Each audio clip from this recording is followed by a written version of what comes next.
Kakahiaka, everyone. It is 10:01 a.m. Will the Committee on Budget please come to order? I'd like to welcome Committee Vice Chair Nishimoto, Councilmember Cordero, who's participating remotely, Councilmember Kiaina, Councilmember Wire, as well as Council Members Okimoto and Toba.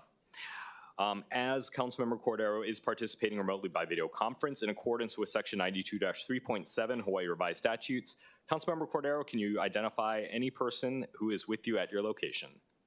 I'm alone. Okay, thank you. Furthermore, pursuant to Section 92-3.7 Hawaii Revised Statutes, this meeting will be conducted as a remote meeting by interactive conference technology with the following procedures in effect for the meeting. Members of the public will be allowed to provide oral testimony on all items on the agenda in two ways, remotely and in person in the council chamber. Remote and in-person oral testimony will be allowed when the agenda item is taken up. As both English and Hawaiian are official languages of the state of Hawaii, pursuant to Article 15, Section 4 of the Hawaii State Constitution, Section 1-13 of the Hawaii Revised Statutes, members of the public may testify in either language. For oral testimonies offered in Olelo, Hawaii, additional time may be required, may be provided for an English translation of their testimony. Before testifying, each person shall state their name. Each person may not have anyone else read their statement and is limited to a 1-minute presentation on each item. All persons who have registered to testify remotely by video conference will be called upon first. When your name is called, please monitor your screen and activate your audio feed when prompted. I'll then give persons who have not registered an opportunity to offer testimony. Please utilize the raise hand feature in Zoom to be called upon. For those of us joining by telephone only, please press *9 to indicate your desire to speak. I'll identify you by the last 3 digits of your phone number. When your number is called, please press *6 to unmute yourself when prompted. Some friendly reminders and tips: please video conference from a quiet location if possible. If you're watching the proceedings on Olelo, please mute your television at the time at which you're called to testify. And when the timer reaches 0 on screen, please conclude your remarks promptly. Once all the remote testifiers have testified, I'll proceed to in-person testimony in the council chamber. Persons who have not registered will be given an opportunity to speak following the oral testimonies of the registered speakers. For those council members participating from outside of the council chamber, in accordance with HRS Section 92-3.7, the meeting will be automatically recessed if we lose audiovisual contact with you and cannot reconvene until we reestablish contact. Therefore, please announce beforehand if you'll be voluntarily signing out of the meeting. Written testimonies, including the testifier's address, email address, and phone number, will be available to the public as described in the posted agenda. And as a courtesy, please turn off all of your cell phones. Today has been set as a contingency day in case committee members have additional requests or questions of any department or office as listed below on particular projects, programs, or proposed fiscal year 2026 budgets. We have the Executive Capital and Operating Budget Review for the Department of Parks and Recreation. We have the Executive Capital and Operating Budget Review, period. In particular, we have the Department of Parks and Recreation, whose presentation can be found online as Departmental Communication 209. Also, if council members have additional questions about the Honolulu Authority for Rapid Transportation Capital and Operating Budget Review, as well as the Legislative Budget Review, these have been listed on the agenda in case of contingency. We will proceed with remote testifiers for any item listed on the agenda. Clerks, do we have any members of the public online waiting to testify? Chair, there are none. Okay, there being none, is there anyone here in the chambers who would like to testify?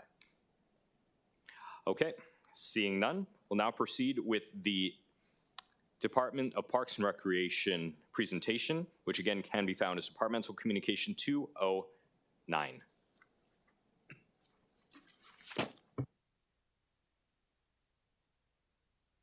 Good morning, Chair Tyler Dos Santos Tam, Vice Chair Councilmember Nishimoto, happy Aloha Friday, and members of the Budget Committee. Laura Thielen on behalf of the Department of Parks and Recreation. Mahalo for moving our budget presentation to today. I do mean no disrespect if I need to sit during a portion of this. I'm recovering from the flu. Before beginning our budget presentation today, I would like to recognize the senior management team for the entire Department of Parks and Recreation that is sitting behind me. As you know, as part of our succession planning, well, we actually had succession because out of all of our management positions, only 2 have been in their seats longer than 4 years. Everybody else sitting behind me is new. We have all the district managers for the parks, the managers for the horticultural services, the botanical garden director, our chief planner, our administrative services officer, and our now 4 divisions within our department, We have the Parks Maintenance and Recreation Division Administrator Christine Ching. The Division of Urban Forestry, Roxanne Adams, is in Japan on vacation. We have our newest division of Maintenance Support Services, and welcoming back Peter Yamashita to that position, and then also our Executive Services Division Administrator, Kimberly Rebellia Collins. All of them have done a tremendous job over the past 4 years, and I'm very proud of this team. And I want to especially thank Kimberly and Francis for the budget and fiscal information, as well as the HR information that they've provided for the budget presentation today. So with that, we can begin our slides.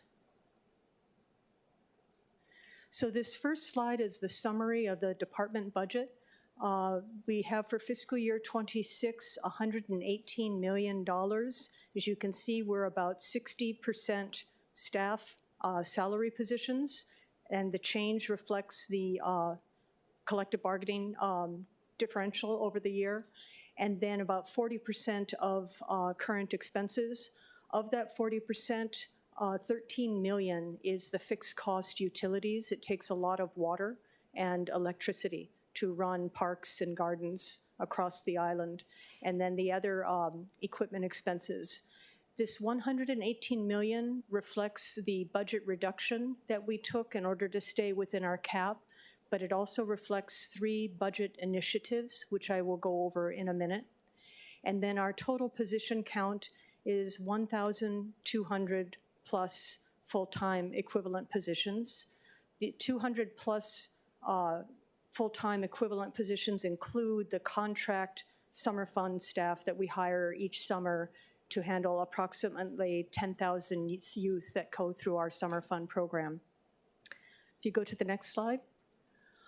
The 3 budget initiatives that we have put together, we frame these around the revenue for the TAT, which the City Council passed in 2021. And under the Council Revised Ordinance of Honolulu, 21-33, 8.34% of that city's total TAT revenue shall be deployed to supplement but not supplant the impacts that visitors have on our natural resources, including the restoration and maintenance of our beaches and our parks. So beginning with the first of the 3 budgeted issues, next slide. We are focusing in this, budget issue on the decidedly unglamorous but necessary job of picking up garbage from parks. As you know, people love our parks, and people generate a lot of rubbish while they're in the parks. We need the rear loader garbage trucks to be able to go into the parks and sweep the rubbish out on a daily basis. We have 5 rubbish trucks, and then a 6th was approved by this council a couple years ago as a budget initiative. It took a couple years, but that just came in. But our remaining 5 rubbish trucks are very old, as you could see from the table there, and the number of work orders that they're going through means that they are offline for a significant period of time. So we need to replace these trucks. I want to apologize to this council. This is something that we should have our equipment on an asset management schedule so that we're not having to replace 4 trucks in any given year, and instead we're able to cycle through that. We will be putting these onto an asset management schedule going forward so that we can purchase them more sequentially. But in the meantime, we really do need to replace these. In the meantime, because so many of them are in the shop, we have signed on to a contract once a week to bring in a contractor to empty the parks of the rubbish, because we cannot keep pace with the garbage removal without these rear loader garbage trucks. Next slide. So I think pictures are sometimes a better illustration than words. This picture is a park on a Wednesday.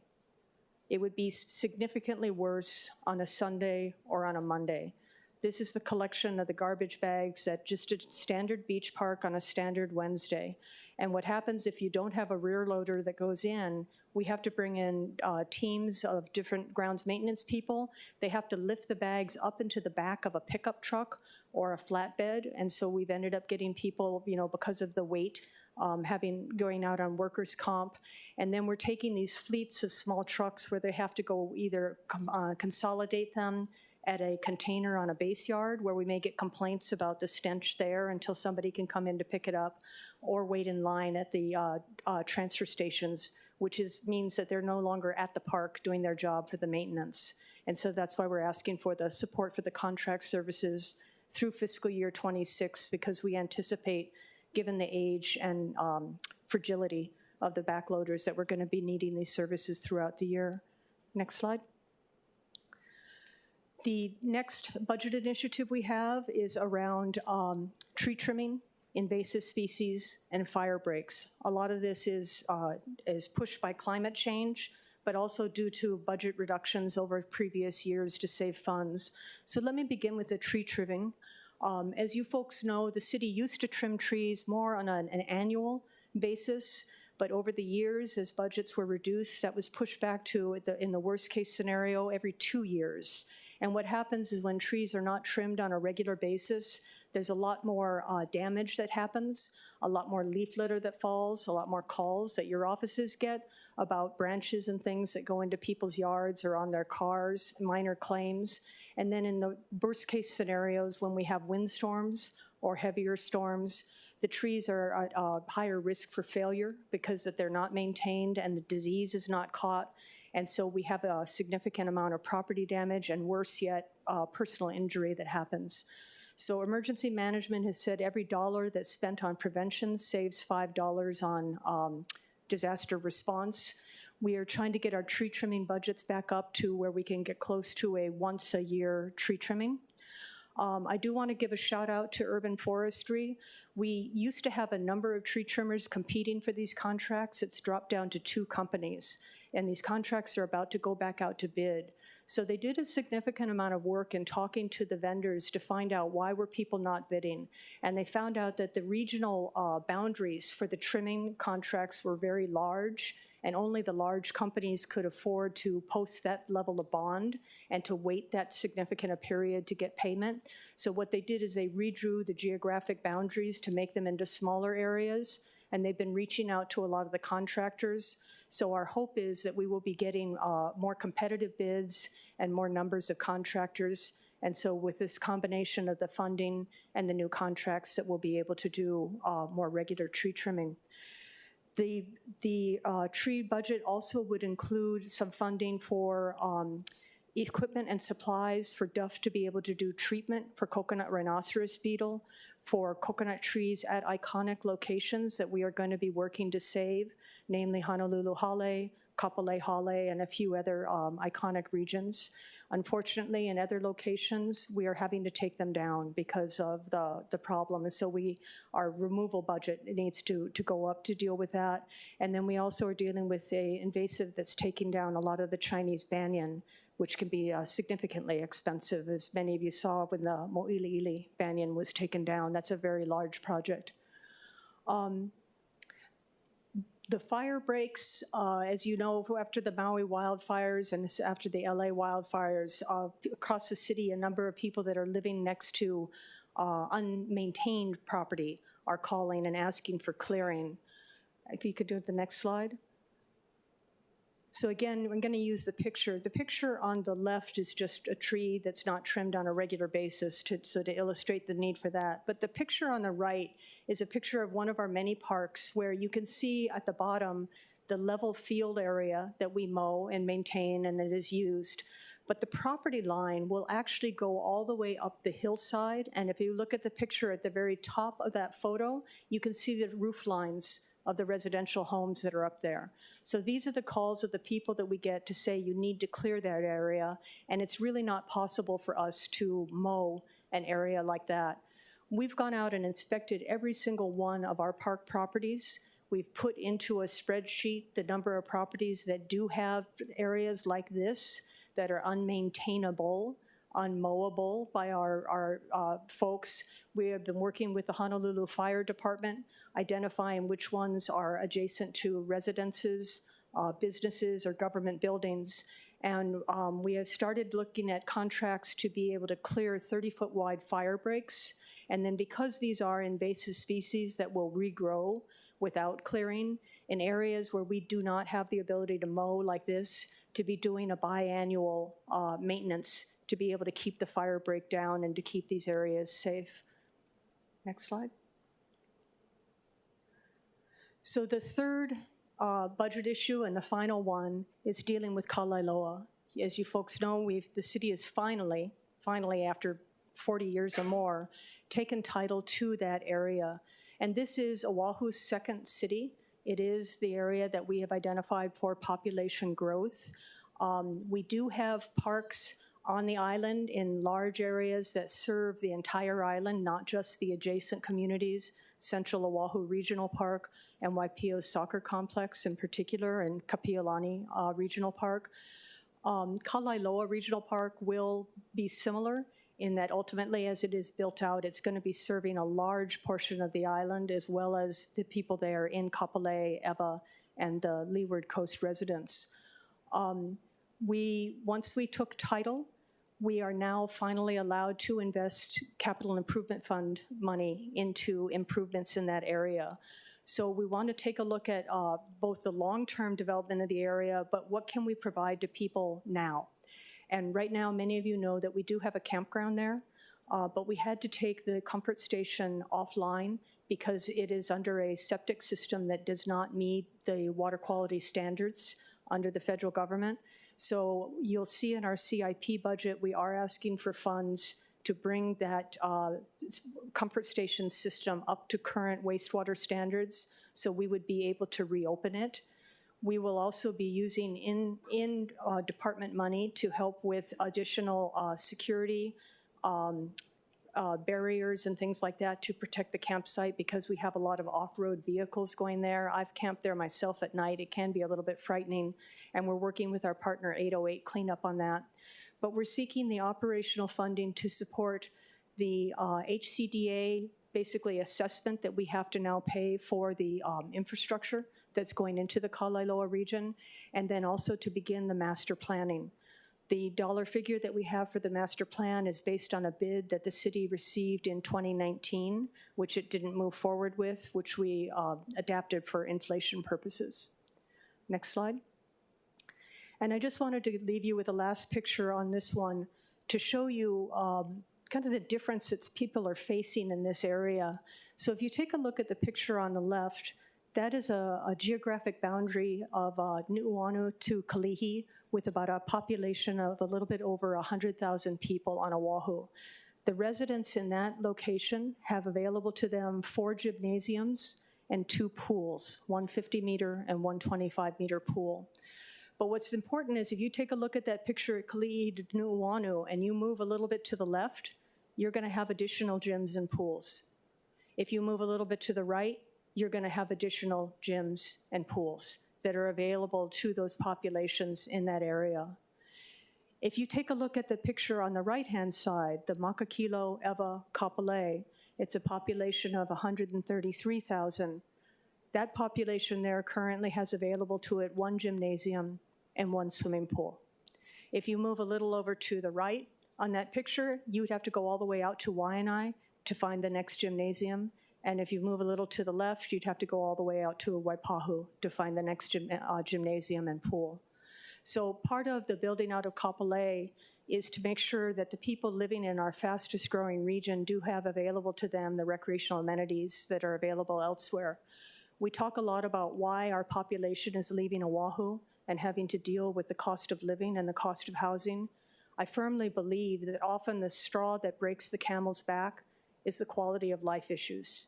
We put up with a lot to live here, to stay here, where our history is, where our families are. But if you can't get your kids into a summer fun program, because there's no facilities there, if you can't get your kids into an athletic league, if you can't go play pickup basketball after work, if your parents can't get into an aquatics class or something to keep their mobility, it becomes too much. So we want to do everything we can to keep our residents here, including building out equity for recreational amenities. Next slide. So I want to move on now to the slides that you folks had asked for. You had asked about our vacancy rates. want to say in fiscal year 2024, we had done 116 hires. It took us 49 days to hire. We moved from being the worst department at hiring on all 6 measures to the #1 hiring department in the entire city, which we were extremely proud of. But I did find out a little while ago that a couple of our sister agencies have now surpassed us in the hiring, and I want to give congratulations to my fellow Kapolei cabinet members, ENV and DFM, who have been doing a really good job. I think it's a wonderful and good for them. But I do want to point out, if you take a look at just the first 6 months of fiscal year 25, we hired 85 people, and we reduced the number of days to 41. So I just want to put my fellow Kapolei cabinet members on notice that we are on the path to blow by them and regain our #1 position. Do you want to go to the next slide?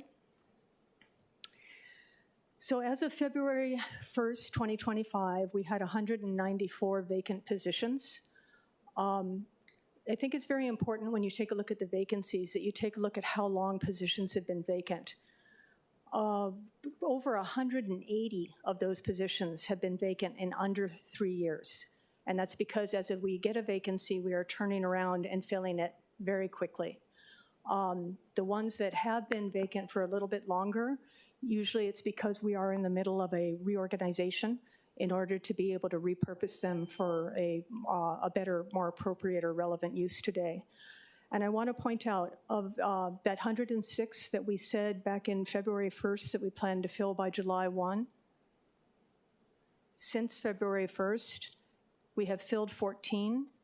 We have completed interviews, and we have made conditional offers and are in suitability check on 24 positions, and we are in interviews on 17 positions, which means we are on the path to fill 55 of those 106 positions by the end of this month. Gentlemen in Kapolei, that breeze you just felt is us blowing by you, and now you all know the real reason why Mike O'Keefe is moving to Hart. Next slide. These are the vacant positions for Hanauma Bay. Next slide. We have the department overtime, which you folks had asked for. We broke it out by division. Next slide. Oh, and as you know by now, the holiday overtime, a number of us that provide 365 days a year openings. If the schedule person is falling on a holiday, they are paid for the holiday overtime. Next slide. Revenue sources. For us, permits, the revenue sources is primarily camping permits. We issue about 11,000 camping permits a year. We do try to keep those rates affordable because for a lot of Hawaii residents, that is the only vacation they can afford because they can't get their kids onto a plane and to rent a car at the other end. Intergovernmental revenue is primarily the summer fun lunch reimbursement. The service revenue is Hanauma Bay. And then we have other miscellaneous. I'll reserve more comments on the revenues because I think we'll have some discussion on that. Next slide. Sorry, the federal funded expenses, which you'll see up there is a number of the ARPA, FRF projects that we did. All of those funds have been either encumbered and expended or are in encumbered contracts and will be expended by the end of this calendar year, I believe. So we're on the path to get all of that out. We have a summer funds food service that we're anticipating to be about $400,000 this year. Fortunately, that program is run through USDA, not the US DOE. But we do have an eye on that to make sure that that's going to be continuing over the summer. But our big hit is going to be really in urban forestry.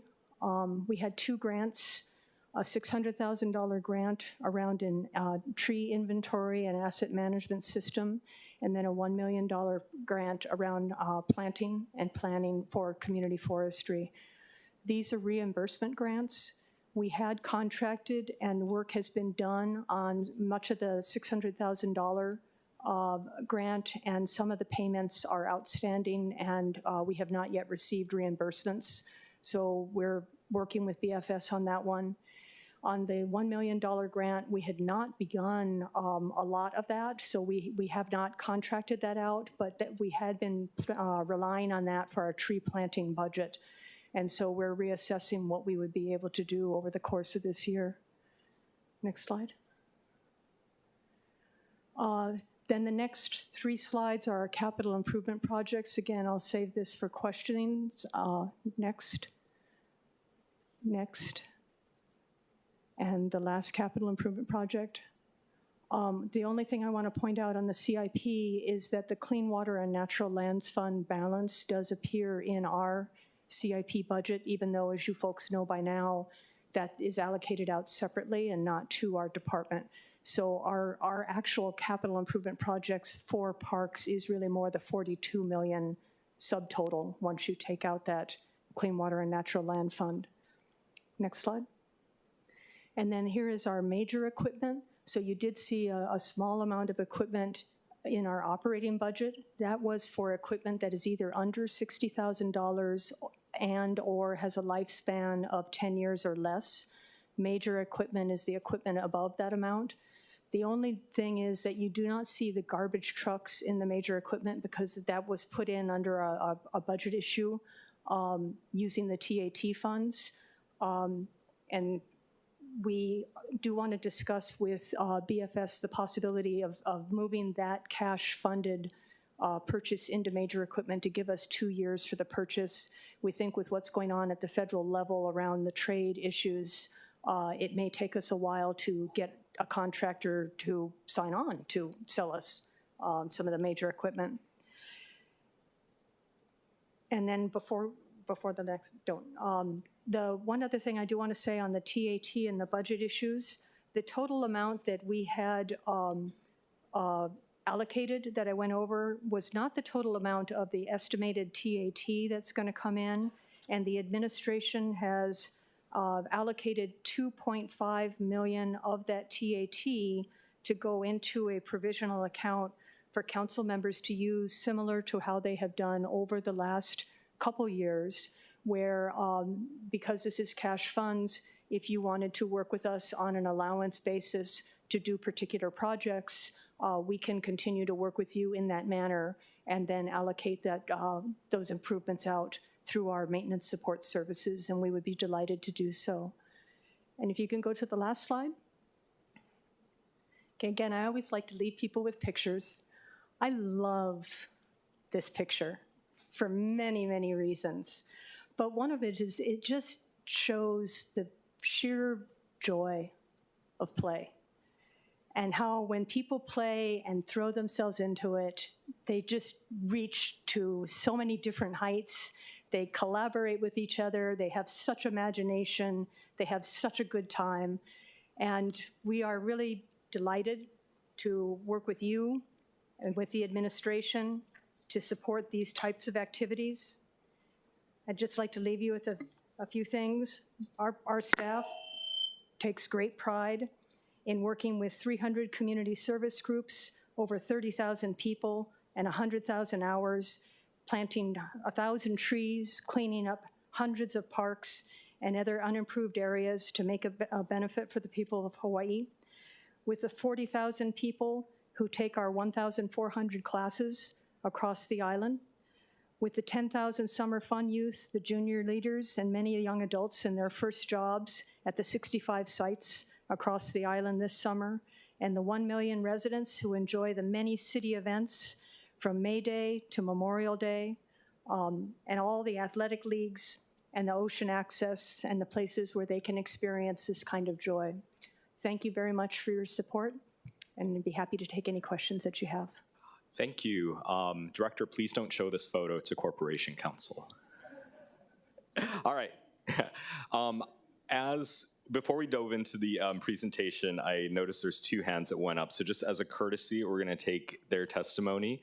We're going to start with the number ending in 175.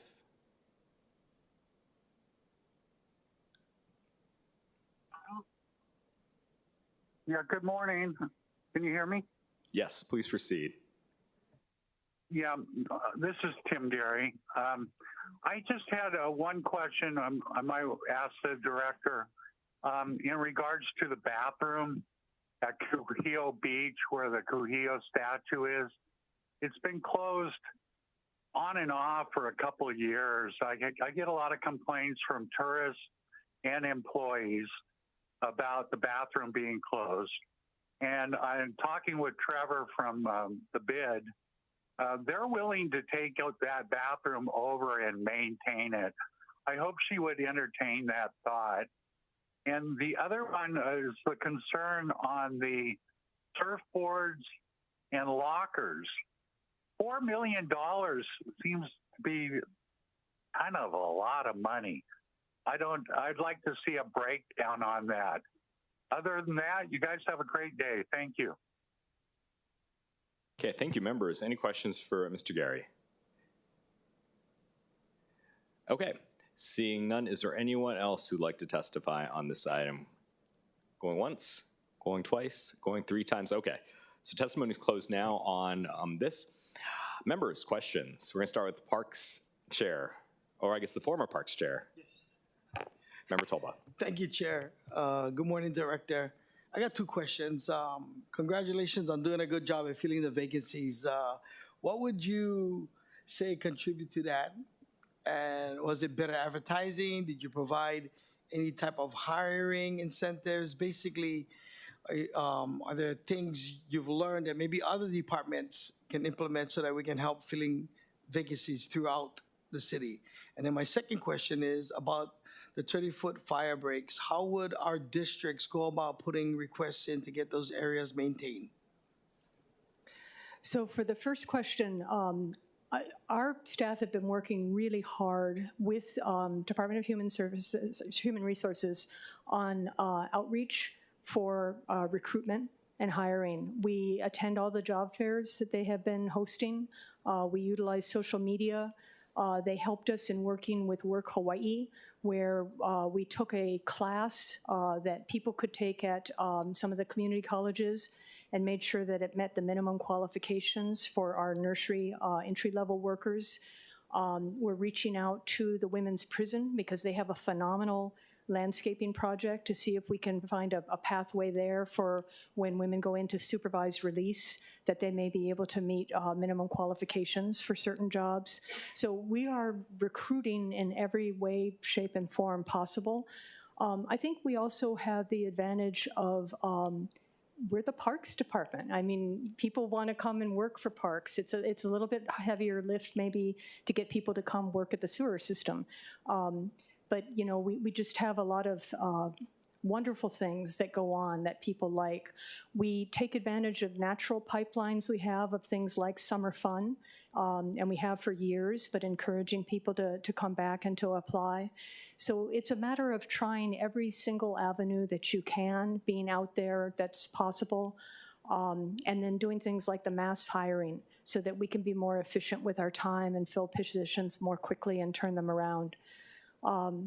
So all of us have been talking across the city. I think maybe we have some luxury in that some of the positions are a little bit harder to fill than some of the other departments. So I don't know that it's an apples to apples comparison.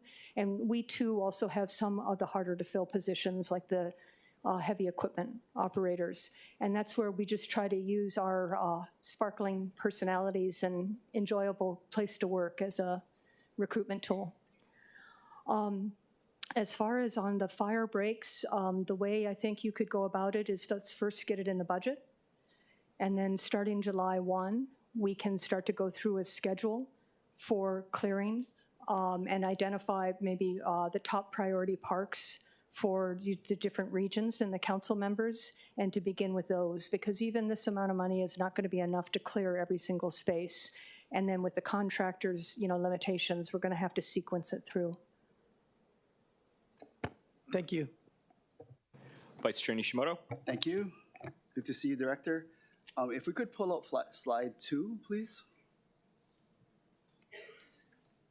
I had some questions about your equipment budget and operating.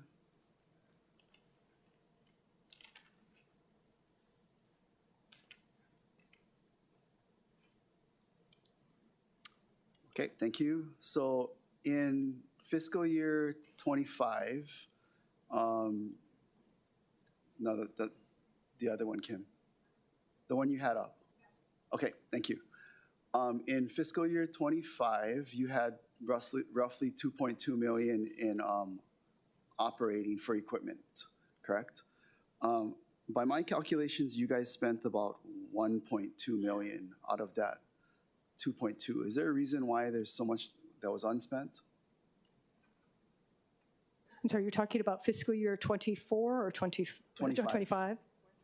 So We're in the middle of fiscal year 25. Yeah, so. So we are trying to get, so first of all, what happened in this equipment, because the numbers you're looking at is the lighter equipment and it's in the operating budget, we only have 1 year to expend it. Okay. We knew that this was a significant number of pieces of equipment. Okay. So before the budget even was finalized, when it looked like it was going to be in there, we started working with all of our divisions to get all of our requests together.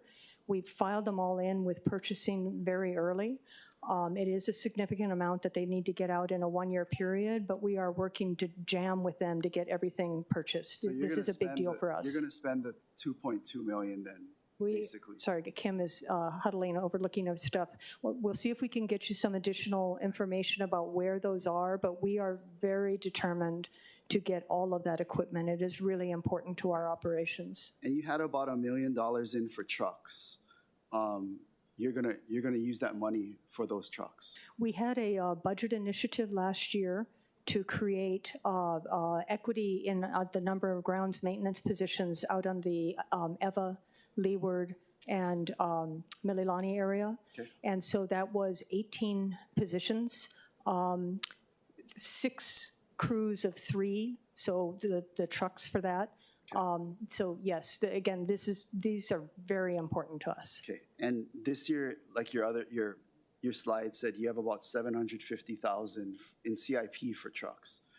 What was the rationale in putting $1 million in equipment in operating for trucks last year, and then 750 in CIP this year? So again, last year and this year, some of the equipment goes into operating and some goes into CIP. BFS, their general rule of thumb is if a piece of equipment costs less than $60,000 and or has a lifespan of 10 years or less, it should go into the operating budget and be paid for with cash. If it's heavy equipment, meaning that it costs more than $60,000 or has a lifespan of over 10 years, it can be paid for with bonds that purchase heavy equipment and can go into the CIP. So you will see equipment in 2 budgets for our department because we have both light and heavy equipment. And you will see a portion that comes in under the operating, which is this amount, and then the last slide is the portion that's coming in under the heavy equipment CIP. Okay, thank you. Thank you, Councilmember Okimoto. Thank you, Chair. Good morning, Director Thielen. Thank you for being here with us and for enduring having to put up with post-sickness. We hope you feel better soon. I wanted to thank your department for all the work that you guys are doing, first of all. I know that we saw efforts in tree trimming. I think we looks like you're adding $2.5 million for additional tree trimming and funding to clear the brush at various parks. These are areas that in my district, as well as many others, probably our constituents' concerns are plentiful. So we appreciate having you put that into the budget. I also want to thank you. I saw that you had put in purchase for new lawnmowers in the operating budget. That's another area where you and I have talked about specifically, but also my office has contacted your department. I wanted to know what the department's plans are for long-term goals, or what's the planning and scheduling to ensure that the grass is cut on a regular basis, especially with, I know they have many parks, but some areas the grass will grow faster than others. Do you have a schedule for that, and how can we work together with you to get our parks in our districts cared for properly? Thank you, Councilmember. We do have mowing schedules. What we're doing is we're pulling them together now. We're taking a look at a couple ways of being able to address a lot of seasonally, during the wet months, we will get an uptick in complaints about the mowing in the athletic fields. So we're trying to identify where it's possible to be more timely through two means. One would be reducing the amount of time equipment is out under repair. And so we have put together a daily and kind of weekly preventative maintenance. We have been running that by all of our various staff through our MSS person who fixes the light equipment and through the facility maintenance AES that fixes the heavier equipment. And so everybody's agreeing that this would be more helpful, and so we're trying to work through that type of preventative maintenance. The other thing we're taking a look at is whether we can more formally identify the higher use parks so that when you have somebody that's out sick or you have equipment that's not working, and we're not able to get the mowers out on a timely basis, where could you forego and where do you prioritize on the mowing? We have some informal that's happening, but I think what we need to do is kind of identify between the permitting, which are the fields that we may be missing and we need to get out there. We do have some areas that, we may have the staff and we have the equipment, but it just won't stop raining long enough. And so, there is that challenge too. The other thing we have to take a look at on the longer term is what type of field restoration can we do so that we can mow at a lower height. Because our fields are very uneven and our mowers are the rotary mowers, and you're kind of bouncing around, we mow at the 2 inches high level because otherwise you're going to be scalping areas and causing damage to the field. And so with a better maintenance on the fields, would it be possible to mow at a lower level? So there's things that we're going through, and as we get more information, we'll be working with the athletic leagues. We do have adopt-a-parks and other ways that people can chip in and help, and we encourage that as well. No, thank you. I really have seen the efforts that you've been put into. I know equipment and personnel have been the areas that the department has been really focused on to address. In the event that there is a facility, a park, or somewhere in our communities where your crews have not been able to get to, and whether it's rain or for any other factors where the grounds haven't been taken care of, what do you suggest? Because I have had constituents call me and they're like, can we just go do it? At one point, my office and I thought about getting our own lawnmower, trying to go out there. But what do you recommend other than contacting you in the meantime? Because it does affect the community's soccer leagues or the teams that want to play, and the parents will contact and ask me if they can just go take matters in their own hands. As you know, we have standardized a lot of our adopt-a-park process. We have not really standardized the way we have agreements with organizations to help maintain fields. It tends to be a very location-specific. And I think we do need to work to standardize that so that people can help more. We have a lot of well-intentioned people that will go out to fields and do things that actually create a lot of damage. We had one person that dropped a skid steer blade and ran the bases at the softball area in Waimanalo and just kind of destroyed the running field that we had to rebuild. So we are understandably cautious about who we enter into the agreements with, because they can accidentally damage fields for everybody. But I think that said, it's time for us to standardize how people can work with us and under what conditions, and to allow that more on a regular basis. Okay, so in the meantime, the advice is to not have our constituents try and help. Is to just keep on coming to you guys. And you have been responsive for the most part, so thank you. And we do have a lot of agreements in place. Kainalu Little League, that field could stand up to professional baseball. I mean, it's just unreal what they do. So there's a lot of great partners that we have out there. So please work with your local park staff, try to develop the relationship. If that doesn't work, come on up to us and we'll put you in touch with the district managers. And then I think over the course of this year, I think we do need to kind of standardize what that process is. Okay, thank you. One final question, and you can respond to this in email if you would like, because it is district specific, so I try to not be too honed in on that. But what are the department's long-term plans to repair the the pool plaster in my district, the Banana Neighborhood Park. I know that there was another, in the Pearl City Neighborhood Park, or District Park pool took a while, and so I'm trying to prevent this from being another 8-year delay. So does the department have plans in addressing that specific pool or project? So as you guys know, I am a bit of an evangelicus for master agreements, because what that allows us to do is to put out contracts, to get multiple contractors, and then to just work with them on work orders and not have to wait for bidding and everything every time. We have asked the Department of Design and Construction to create a form of master agreement for retiling and replastering pools. And it's something that we can do because, you know, your cost per square foot is pretty well known. It's, you know, one level for the horizontal surfaces, another for the vertical surfaces.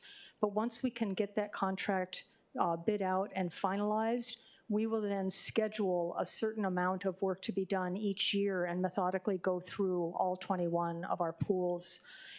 Maintenance support services did not want to wait, and so they stepped forward to tackle Manoa.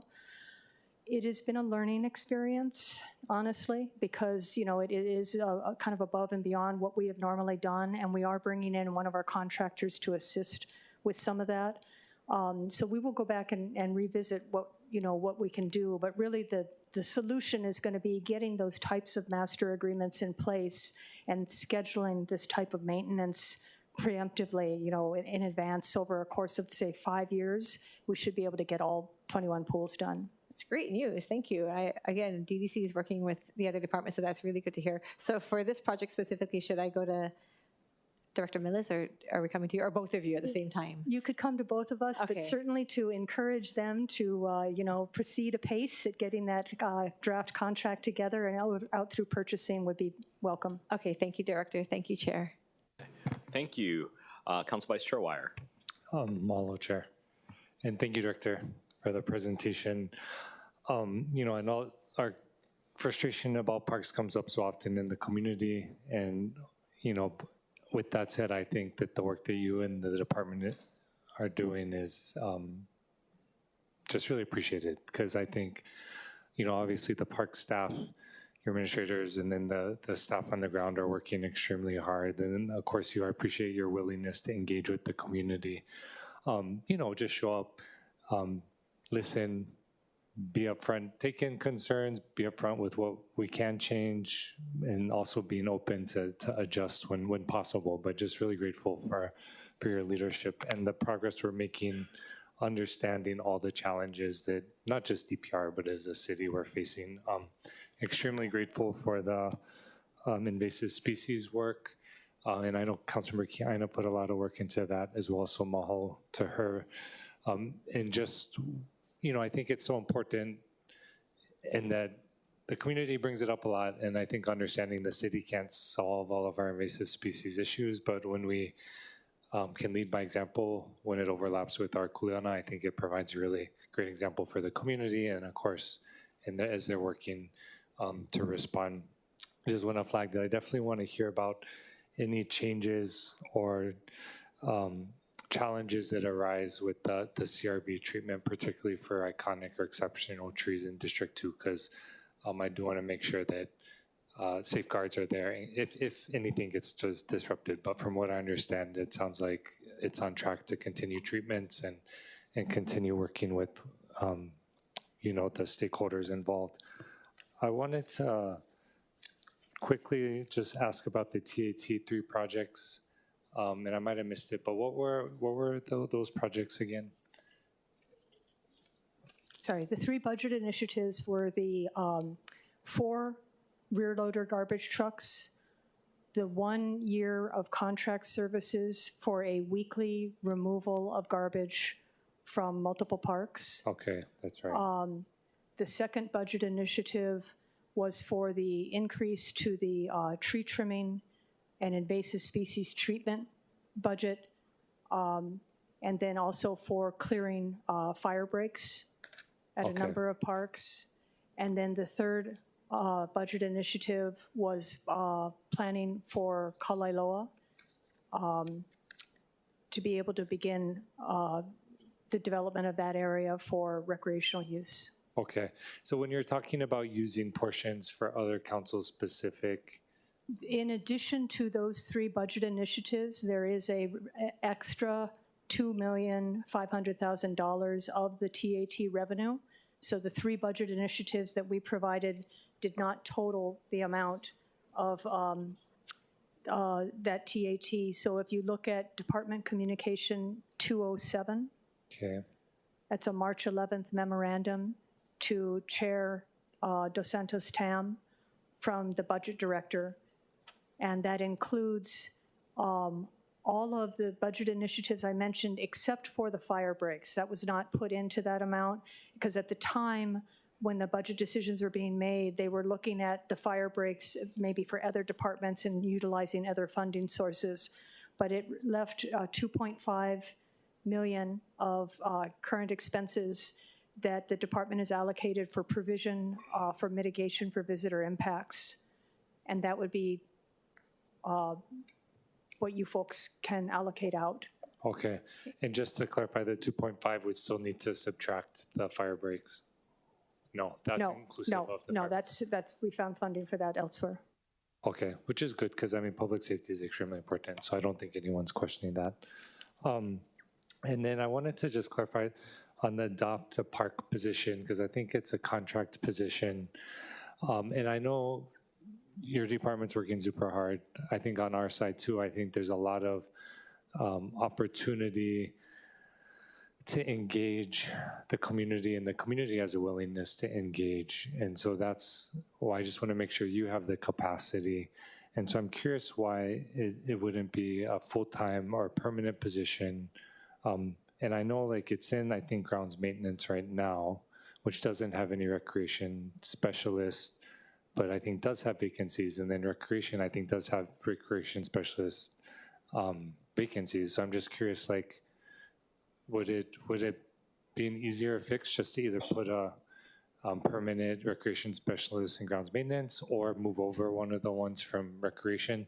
And I only say that because I think having long-term stability on the community side is really important, especially, I mean, I could walk through all the regular part, or whatever the term is, improved parks, and then all the unimproved parks, and all of the concerns that come up that aren't just DPR's responsibility, but overlap with so many departments. And I think just any way we can beef that up with minimal investment, but bringing a lot of community investment would, I think, serve everyone really well. So I'm just curious, like, what your thoughts are.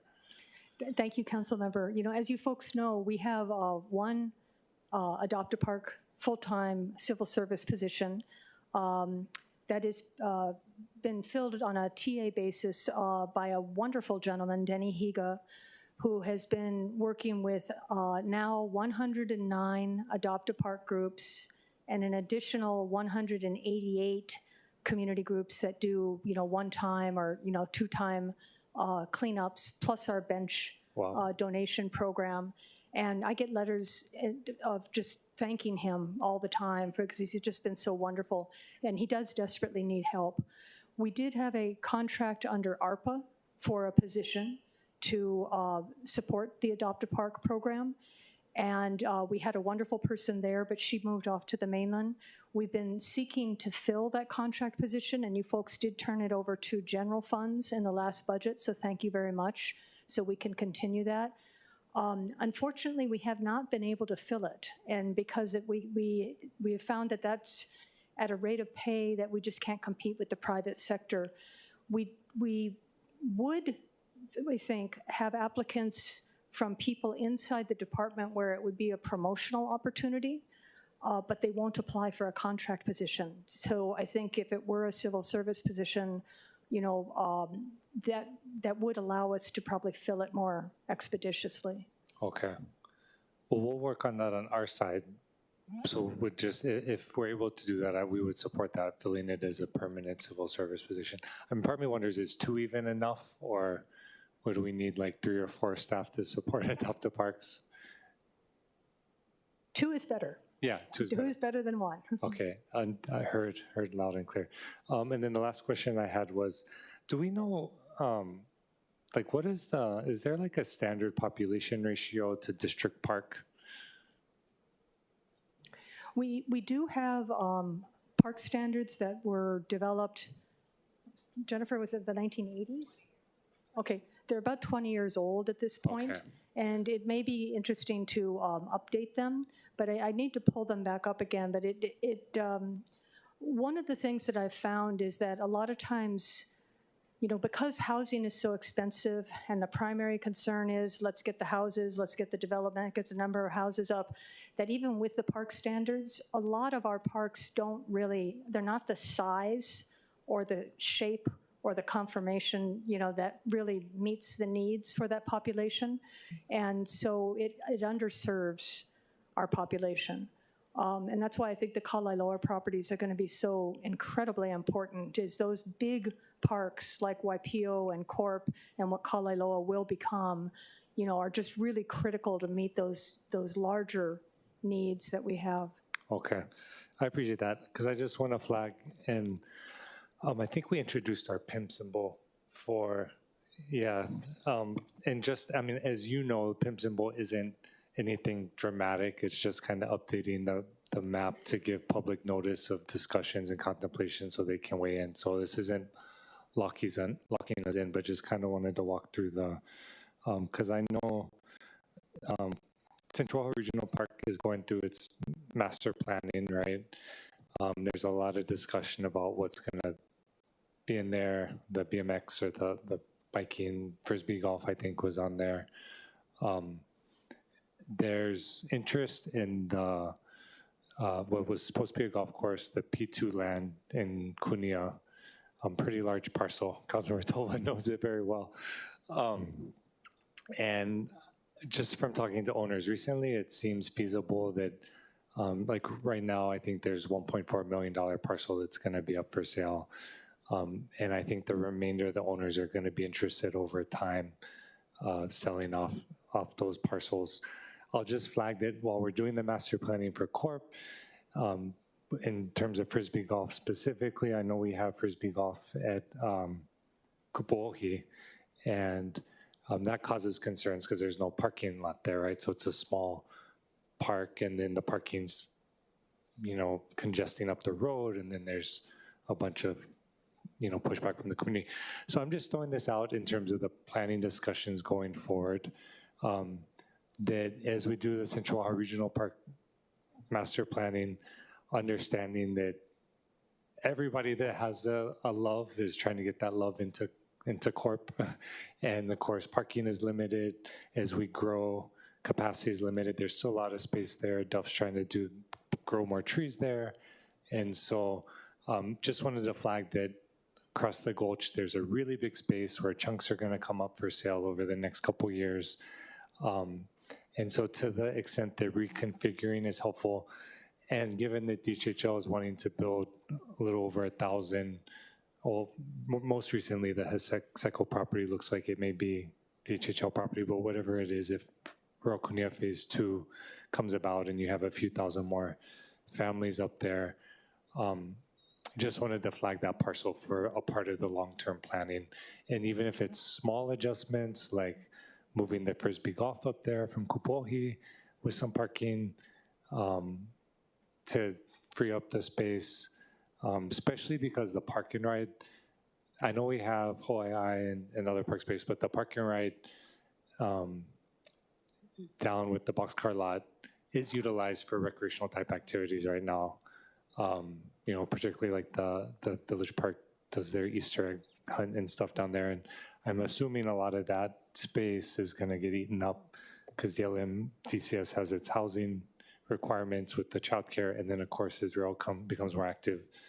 You know, I'm sure there'll be investment in the park and ride side.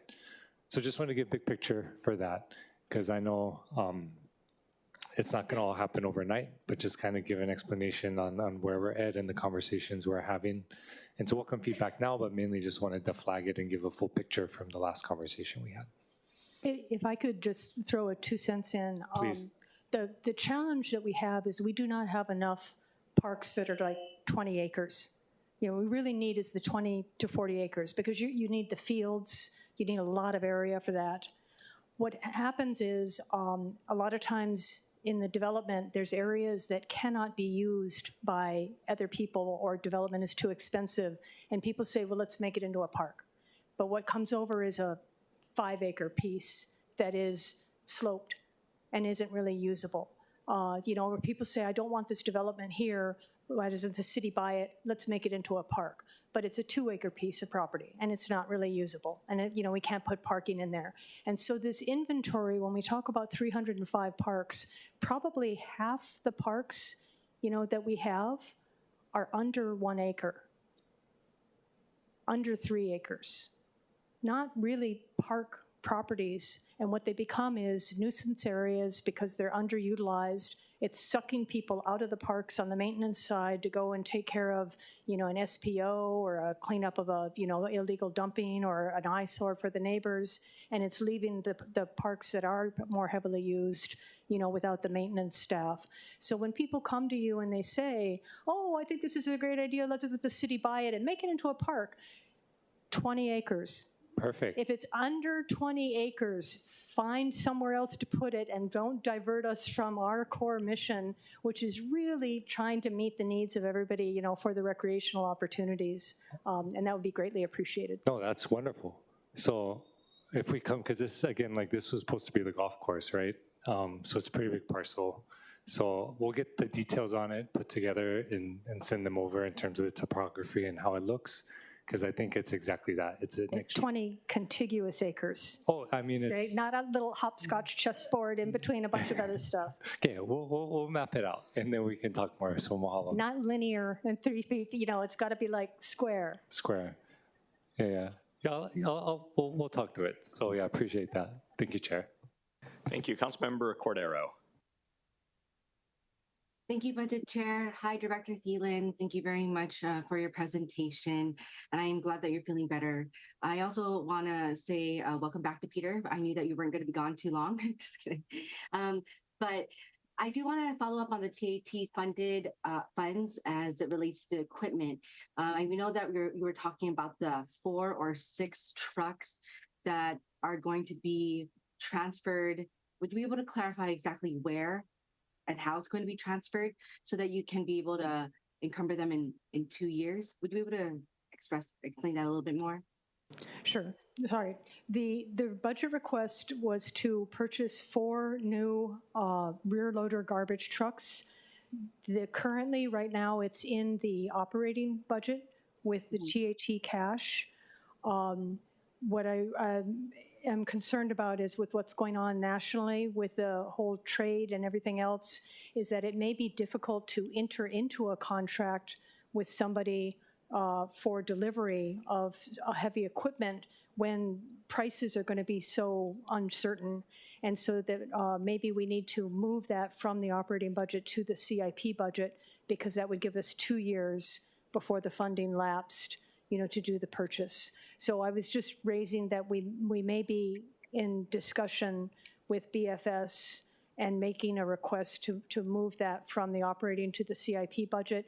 This is I have not had a chance to raise this yet with BFS. I've just been watching the news and I'm concerned. There may be other reasons why we cannot do that, because there's limitations on the CIP budget, and I'm not a finance person. I don't understand those. So we will see how that will play out. But the budget initiative is in there asking for the funding to be able to purchase new rear loader garbage trucks one way or another with utilizing some of that TAT revenue.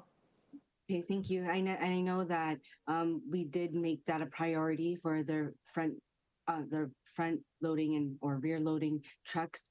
But as you know, even beyond the past 4 years, we've been discussing about equipment being either CIP or in the operating budget, and transferring it from the operating, transferring majority of the equipment to operating so that they could be purchased quicker.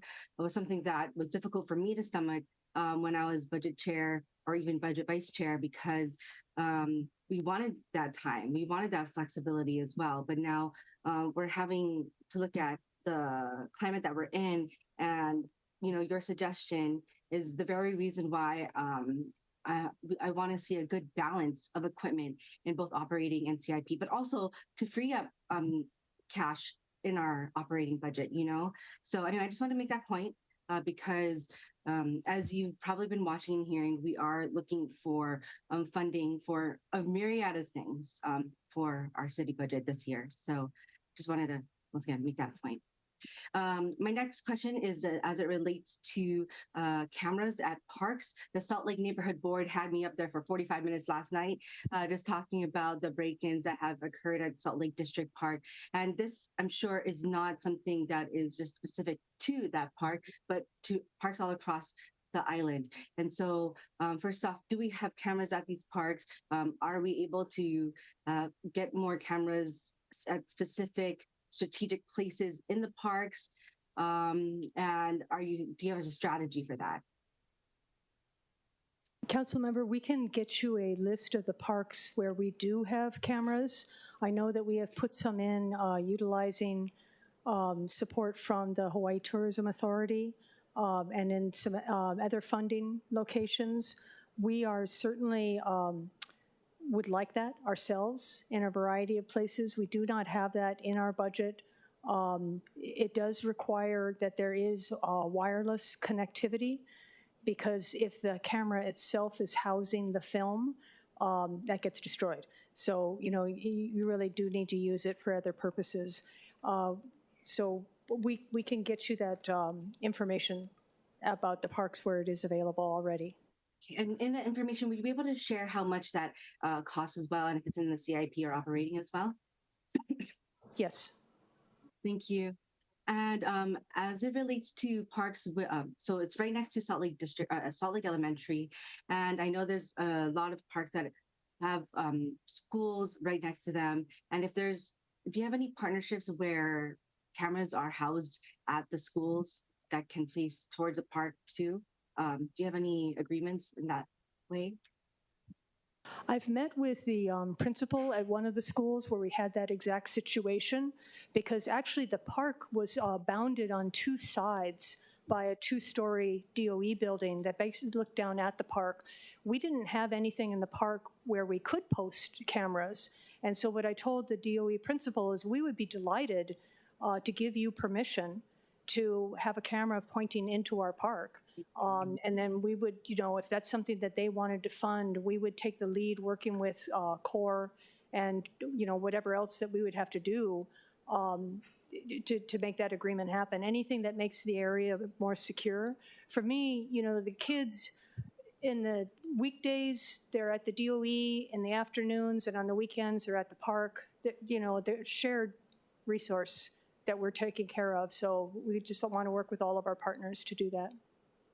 Okay, I do have two more questions, and it might be a little bit easier, but my second to the last question is as it relates to current maintenance projects in the works. If there are other deferred maintenance issues in and around that complex, if they would be able to be tacked on to that project that is about to be scheduled. I don't know if that makes sense. Like, for example, if we were working on a roof, would we be able to work on like the doors or something, or windows in addition, even though it's not in the current plan? So that depends on really who is doing the project and how it's being done. So if it is a capital improvement project that's being done by the Department of Design and Construction, generally those contracts, the scope of the contract is established and it's been bid out, and that's all that the project will cover. If it's a project that's being done by the Department of Parks and Recreation Maintenance Support Services, we are usually working under our master agreements, and we may be able to adapt things a little bit more easily because it's done through a different type of contracting, or we may be able to add it in-house if we have the resources available to us. So other ways is we've worked with you folks in the past on the, kind of allowances that come in under the TAT, and to prioritize projects that you may want in your district where it's something that we do have a master agreement or have an ability to do. And so then we can work through those projects with you in that way. Thank you. My last question before I make a comment is that you were talking about master agreements, which of course brought me to thinking of master plans for parks. And, we refer to a lot of master plans for our parks, and a lot of people back in the day who got to be a part of the process also are wedded to it a little bit.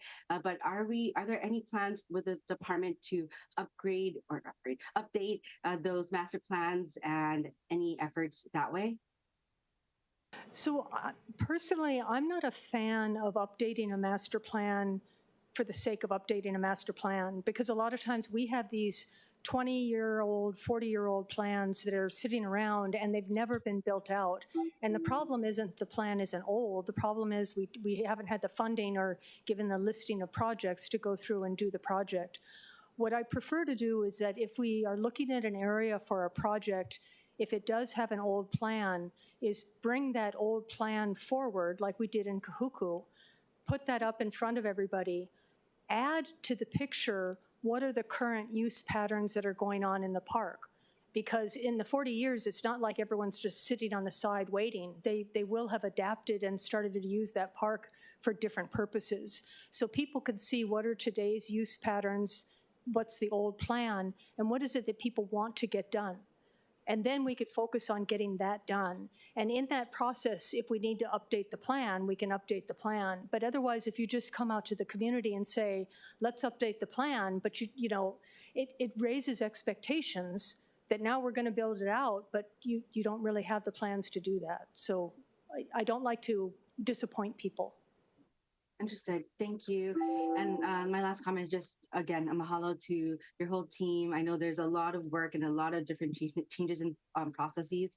And I hope that with the DUF and other parks, federal funding, that we will be able to look to how we can support those projects, because being selfish with the DUF trees here. So thank you very much. Okay, Councilmember Kiana. Thank you. Director, I concur with you that quality of life is so important, and your department's role in providing recreational opportunities is critical for not just the residents living here, but helping in kokuing those who may be leaving because they don't have that type of quality of life. So first off, let me just thank you and your team for the most popular dog park on Oahu in Kaneohe, Kahua o Waikalua Dog Park. And I know Peter and his team did a lot to get this established, so thank you so much. I'm trying to get a lot of folks from Kailua who are beefing in other parks to kind of go a little bit, and they're stubborn. So we still have Pilikia and Kailua. I want to talk about youth sports. As you know, it's so important to quality of life. And we passed a resolution, of course, encouraging you to work with the State Department of Education in providing some of their fields to be used. And I know you know that they've been reluctant, and we need to work with the folks on the ground. And I'm going to continue to do that. But two things about this issue. First, I know HFD provided you guys with some land next to Ben Parker Elementary. Are you guys using that for youth sports?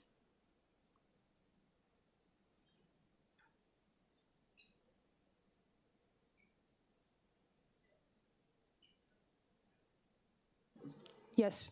You are using it? Okay, that's good to hear, because that's why I really wanted it to be transferred, because the availability.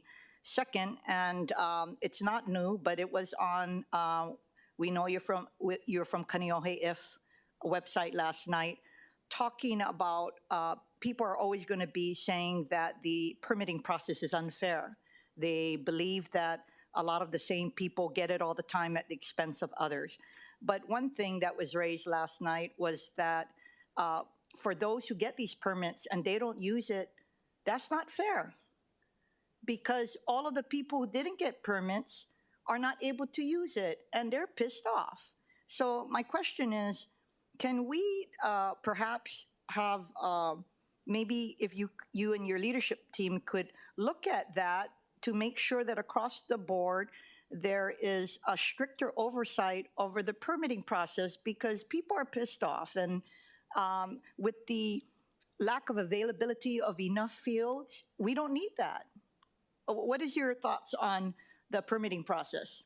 So first of all, I am very happy to announce that our permits that we have issued, the calendar for each park is now online. So anybody in the public can go to the park, the website for the park. They can pull up the calendar by month for the park. Each day will have a dot on it, and if you hover your cursor over that dot, it will tell you what is being permitted at that activity on that day, so everybody can see what permits have been issued. It doesn't show the permits that are in the pipeline that are being processed or requests that are pending, so it's not the 100% final calendar, and people need to keep checking back. But finally, we have a little bit more transparency to the public about that process. The second thing is when we do the permitting process, it came out in one of the mayor's town halls that we have different ways of it being handled, let's say, in different locations. The best way that we handle the field user permits is by bringing in all of the applicants simultaneously for a field user meeting. And then they actually will lay out what does everybody want, but they keep each other honest because they all know what, do you have a team roster? Do you actually play? Do you not play? Let's have this process. And then they all have to make accommodations because nobody can get 100% of what they want, but they find a way to make it work out. And then you set that field schedule for that region, for that next season. And you do that, time and time again. What I'd like to do for the department is to identify maybe 2 or 3 variations of the field user meeting, and to have each of the districts or each of the park areas then have to pick one or another of those methods and to start use those methods. Because we do have to have more public transparency in the process. There are times where people have been left out of the process, and that is not right. We do not have a right to do that, and we've corrected that when it's come to our attention. But there are other times where we just don't have enough field space. And what happens is, you will get the complaints because a group didn't get what they wanted. Or it may be a new group that's coming in, and they feel that they're entitled to more. Or an old group that's having to make accommodations because a new group has come in and they may be a little bit disgruntled that now they have to compromise when before they didn't. And so there's always going to be a little bit of this push and pull. But to me, the best way of doing it is bring everybody in the room together and have them have to deal with each other, because then face to face, there's a little bit more respect and understanding and accountability between the permittees. Okay. But I still want to make sure that we recognize that abusing the permitting system by not using the field while there's a need for it is unacceptable. And those permit holders should be carefully monitored, and you should be reconsidering whether or not they are allowed to have another permit. It could not be consistent. They can't be having that every so often and then they don't show up. That's all I'm asking you, in addition to what you guys are already proposing. We would have to amend our rules to be able to impose that type of consequence on them, but we are open to it. Okay, but that could be discussed when you have these meetings. Second is a follow-up on the invasive species that Councilmember Wire had brought up. Thank you for following up to us with your December letter as it pertains to the parks, December 10th. And I do appreciate that your Division of Urban Forestry, both with the Horticulture Services Branch and Honolulu Botanical Gardens, has protocols in place. I continue to be, so good job on your part. What I'm concerned about is there is still not a comprehensive and coordinated approach by the city in general, and that's something we all collectively should work on, because while you have best management practices in place, for me it pertains to your department, and I feel that there's so much that the other departments can learn from as well, especially the Department of Environmental Services, Facilities Maintenance, because depending on the invasive species, a lot of their mission goes into that, especially ones that deal with green waste. And so two things. Number one, I just want to maybe later on work on a longer term strategy for interagency coordination. And second, on the funding part, even against the backdrop of what's going on, you know, to my knowledge, the Department of Defense's Readiness and Environmental Protection Integration Program, or REPI program, is still very much a robust program. Every time the Hawaii officials go to the National Association of Counties, they're there at the highest tier of the Department of Defense, out of the Office of the Secretary. So the reason I'm saying this is I'm in contact with them. I would like for them to, they expressed that they work with governmental agreements for the city and county of Honolulu to consider one. So when I do have a meeting, they have people here, but a lot of them are in DC. I would like to invite your staff to be with me on that call. Are you open to that? Yes, and I think the managing director and I both had a meeting with them along with some other folks earlier. I'm sorry, time is just a blur to me, a while ago. And they did talk with us about those types of agreements, but I think it is worth more discussion. Yeah, but the reason I'm saying this is with the dearth of funding, including locally and within other agencies at the department, I guess I'm just looking at a window of opportunity to get some money. And there's no doubt that we are connected to the military installations on Oahu, and we stand to benefit. So I just wanted to say that. It did, at least in the discussion we had, it came with a significant amount of obligations for service. So it's something that I think would be, need more evaluation. But what I think we could do is work with the nonprofit organizations, including the Oahu Invasive Species Committee, to be able to fulfill some of that kuleana. And then just my last question, I'm not going to go down the various parks projects that you have, but I did want to talk a little bit about Waimanalo, because there's been a lot of mention about pump tracks. And you and I are well familiar with that in Waimanalo being proposed, and the doubling of the price, supposedly from $250,000 to $500,000, which is a lot of money, right? So I guess I just wanted to hear what your thoughts are, because they've come to see me and they said that you support it. So I was going to put in some seed money in the budget. What are your, do you support the establishment of a pump track in Waimanalo District Park? Yes, we have met with the organization and we have walked the park area. This would be kind of on that below the existing tennis court area, going down that slope. It's off to the side of the soccer field, so it's an area that's not really utilized right now. It would, you know, we don't have enough of the kind of self-directed younger adult, older teen recreational opportunities that we need to have. We have skate parks around, but not very many. We don't have things like pump tracks or you know, multimodal tracks that people can use. And so I think having this opportunity there would be good. Some of the cost increase may come because originally they were looking at a dirt facility. Yes. And I think they did start talking with somebody, which we were very happy about, where they said, you know, especially in this area, you do need some kind of asphalt concrete, because otherwise it's just going to degrade too quickly. So, that may be the price differential. But Yes. we think it would be a good use in that area. And the other differential perhaps could be that I did tell them to send me, 2 quotes just so I can get an idea of their services, and they were both from the continent. And I just don't understand why a local company won't be able to create a pump track, because the costs were built into their estimate. So anyway, I look forward to working with you on seeing it get off the ground and having it completed. Thank you so much. Chair Waters. Thank you. Aloha, Director. Is this your team behind you? Awesome. Yes.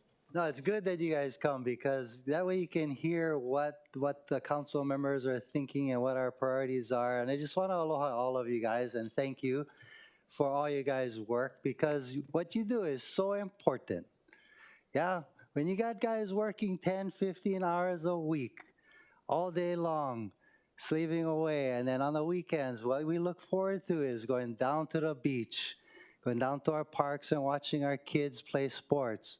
And you guys, you uplift all of us because when we get to go to our parks, when we get to go watch our kids play, or we get to go to the beach, even though we might have a bus-up house and a bus-up car, but main thing, we can go down to our parks and to the beach and enjoy. And that's what you guys have, the power of doing, influencing so many lives. And I think that's what you're trying to say, Director, that you guys really, really can make a difference in all of our lives, right? You know, it's hard to afford to live in Hawaii. It's expensive, but our parks are free, yeah?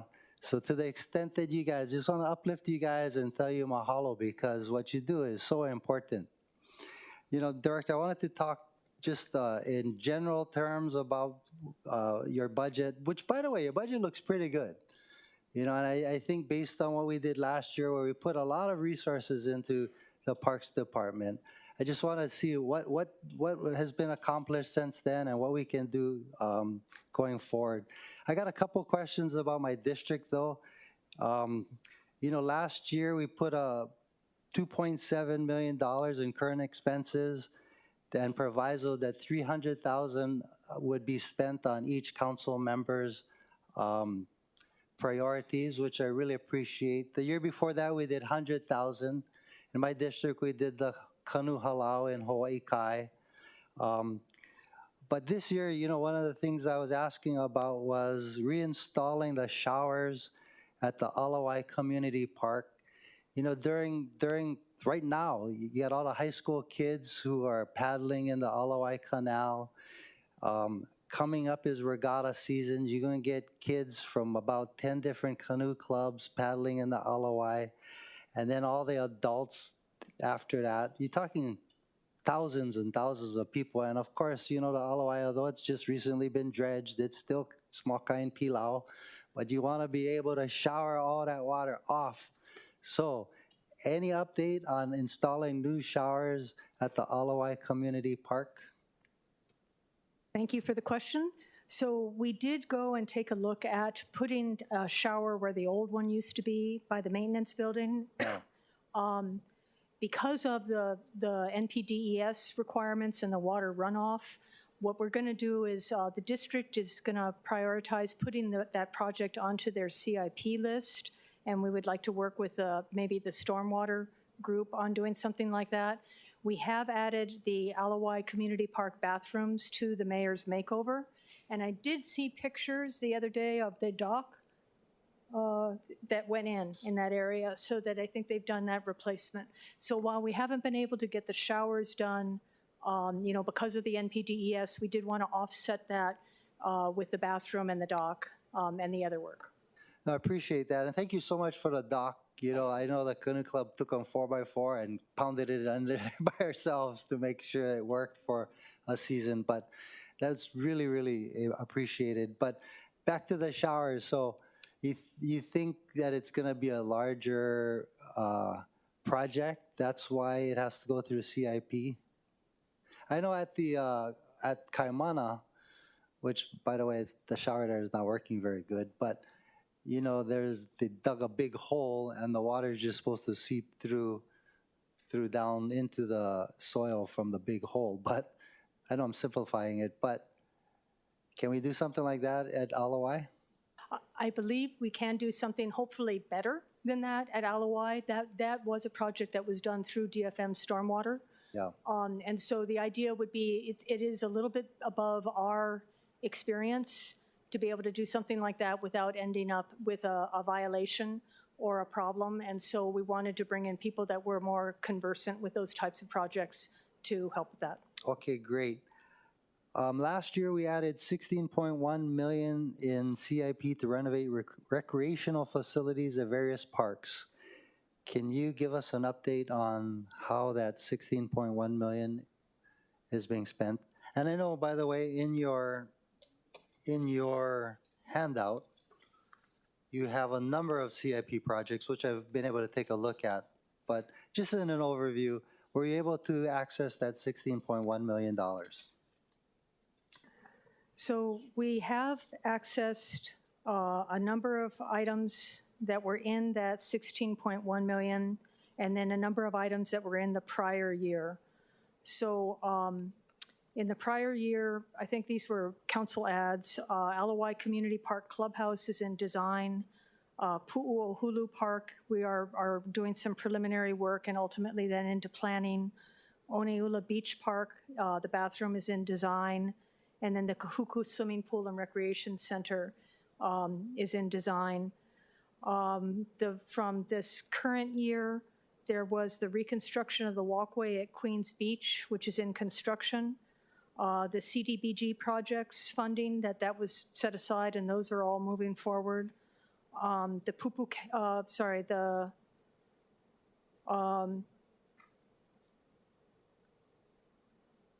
There is a release that we worked on recently for the Palolo District Park Outdoor Court lighting, which is going to be moving into design. And then the Waimanalo Park multipurpose building, which is completed. Of the other amounts of the money that was put in by the council, unfortunately, I'm sorry to let you know that we've had a number of emergency projects that we had to tap into that money to handle. So one of them was Pupukea Beach Park. The retaining wall that was holding up the parking lot was failing. So we needed to go in and spend about $1.25 million to repair, just do the design and repair for that. The Makakilo Community Park roof reconstruction, we needed to bid that out, and we didn't have enough contingency funds to be able to put out the contract for bid. So we put in about $700,000 to be able to provide the contingency funds to be able to finish up that project. Yeah, and so I think we still have some money remaining, but we're taking a look at, the projects that are going to be going out to bid this year. And again, we're not real clear what's going to be happening with bids right now because of the uncertainty. So, we're a little up in the air. No, understood, and I understand, and I do understand that, there are some emergency things that need to get done. So any money spent on our parks to me is money well spent. We did appropriate $10 million in CIP for play courts around the island. How is that going? So my dream, I have a dream, is to one day have a design build outdoor courts contract, but we are not there. We are working with purchasing right now to put out to bid a master agreement for reconstructing existing outdoor courts. As you know, we have a master agreement to reconstruct parking lots, walkways, and other things like that, but it did not include the play courts. Once we can get that other contract out, we can do a lot of the work that's been on hold at the existing parks. But really, some of the gold standard is getting new facilities in because we have more population, we need more facilities for people. But until we get that contract in place, we have not moved forward with that yet. Okay. I mean, they are very important, as you know, and then we get a lot of requests regarding upgrading our play courts. Lastly, as Tim Gary pointed out, $4 million for the surf racks in Waikiki. Ouch. Which, don't get me wrong, I'm very thankful for.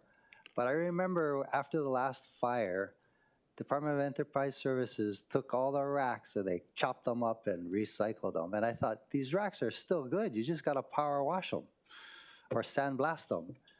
But they're gone. So I'm assuming you got to buy all new racks. And then does it include like a cage so that the derelicts kind of get in there and light it on fire again? I have to defer to DDC on this because they're handling the project, but I believe a lot of the cost is due to the fire suppression system. Yeah. Because the surfboards are so highly flammable, we did meet with the hotels because I wanted to be able to get them back sooner, and they showed us pictures of the flames. And after the second fire, their insurance companies said that they would not provide them insurance if those went back without a fire suppression system. The height of the flames was really shocking. No, I remember, and you can look it up on YouTube if anybody wants to watch that. It was actually very The sad. director for the Department of Design and Construction's here if you do have questions on the surf racks. Okay, just briefly, if you can. Good morning. Good morning. Haku Millis, Director Designate for the Department of Design and Construction. The surf rack project, understandably, is a little bit higher than we all would have liked. In our effort to rebuild these, we want to make sure that we're doing it correctly and safely, and so we are putting a fire suppression system. It's going to be a bit of a stronger structure than it was before.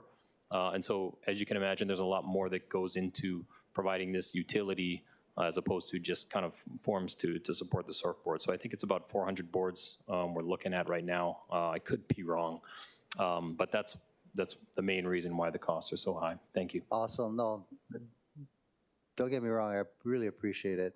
The community really does use those surfboard racks. But thank you, Director. Good job, everybody. Aloha. Okay. I have a few questions. Let me pull them up. If my computer will cooperate. Well, while my computer is figuring it out, I did want to return to your vacant slide, or your vacant position slide. I note that there are several positions that were vacant for longer than 5 years, some of them longer than 7 years. Could you describe what those positions are and why they continue to be on the books after 5 or 7 years, respectively?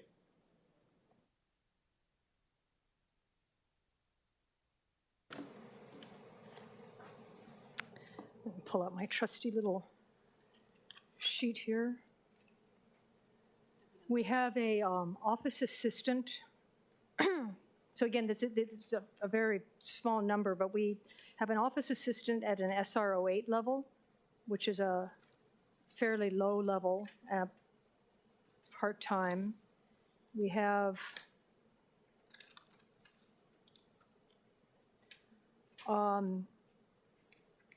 a groundskeeper, a swimming pool custodian, and another groundskeeper position that are on that 5 to 7 years. What we're looking at right now is, we've worked both through the budget with you folks as well as just in-house on doing some reorganizations in our department. I think the biggest one was when we came to you at the second year to help support the additional services needed, where we split that one district that had run from, Mililani and Pearl City, Eva, all the way out to the Leeward Coast, and we split it into 2 districts. We have some other things in our department that are kind of left over that don't really make sense anymore, and then we have new things that we think are really the future. So, for example, community forestry, and working with community groups on doing things. We are going to be proposing some reorganizations within the department, and what I'm anticipating is, as part of that, in order to kind of self-support, we would probably at that point either deactivate those positions and recreate different positions or bump up positions. Our goal is to have that together sometime by next year, so that we can then move forward with a larger reorganization across the department. Yeah. So what I'm hearing is that you'd prefer that these vacant positions be kept till next year, at which point you'll be able to eliminate them? Correct. I think at this point, I understand you folks are looking for funds, but we're talking about less than 10 positions in total that have been vacant longer than 3 years in our department. And so we would like to, in some of the cases where it's the 3 to 5 year period, we are currently in a reorganization process, that would work on, but then to reserve those to let us finish that. Yeah. For the 3 positions that are 7+ years outside of the Hanauma Bay Fund, yes, do you really need those? Okay. One other question. The department requested $250,000 for FY26 for security services at Haiku Stairs. Could you explain what that's about? Is this on the Moanalua side? And then I guess this goes to the dismantling of the stairs. Are these services going to be needed even after the stairs are dismantled? I sure hope the services are not needed after the stairs are dismantled. My understanding is they're going to dismantle them so, people, there won't be a place that they will be able to access the stairs. So, yes, we would like to end that. These are security services on the Kaneohe side, not on the Moanalua side. Unfortunately, that kind of came up after that contract was in place, where people started to access the stairway over the top. I think that is primarily through DLNR area, and so they were taking some lead in discouraging the hikers coming through that way. Okay, thank you. Members, round 2 questions. Chair Waters. I was going to end with this. So I mentioned this to most of the other departments that, our water or sewer fees are going up. And it's going to be up 100%. So if you got $150 sewage and waterage bill, now it's going to be $300 a month. If you get $250 bill a month now, it's going to be $500 a month. That's crazy, right? That's why it's good that your team is here, because I want you guys to hear what my idea is. That this year, they want to increase it by 9%. So what I'm suggesting is we take all the vacant positions that have been vacant over 3 years plus. We take that. That's going to generate about $24.5 million. We'll take that $24.5 million and put them towards the sewer fee to lower your water and sewer bill. That's the idea. And I'm asking every department to kokua, including you guys. I know you have plans to reorganize and whatnot, but the idea is really to everybody benefits by this. Every department gives a little, and we put that towards your sewer bill. Yeah, so it's $24.5 million this year. So hopefully, and by the way, once we do that, I'm just hoping that the Budget Committee adopts this. But if they do, Director, I'm asking you to go back and look at the positions. If there's absolutely vital positions that Parks Department needs, let us know and we can take it off the list. But just want to give you the heads up that our budget amendments are due on Monday. So, Chair, that's what I have staff doing right now, going through every department, looking at every position that's been vacant for 3+ years and wiping it out. But just so you guys know, we're not just wiping it out to wiping out. We want to put it towards your sewer fee so that ultimately you don't have to pay that huge sewer bill. So thank you, Director. Thank you to all your team members, and thank you, Chair. No, thank you. And I appreciate that your team is doing this exercise. We'll see what they come up with. All right, members, any last comments for Department of Parks and Recreation? Okay, Director, thank you very much. All right, members, having gone through all of the departments, including HART and the legislative branch departments, is there any further discussion, any final discussion on these, anything this week? Okay. There being none, and there being no further business, the meeting is adjourned. It's 11:40. Yes. Oh, testimony. We took testimony at the beginning. Sorry, we took testimony on all items on the agenda at the beginning.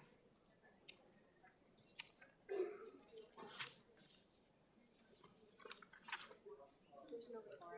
There's no quorum. We have to close. Okay. There's. No, this is everything. We also, anyway, there being no further business, the meeting's adjourned 11:45. Thank you.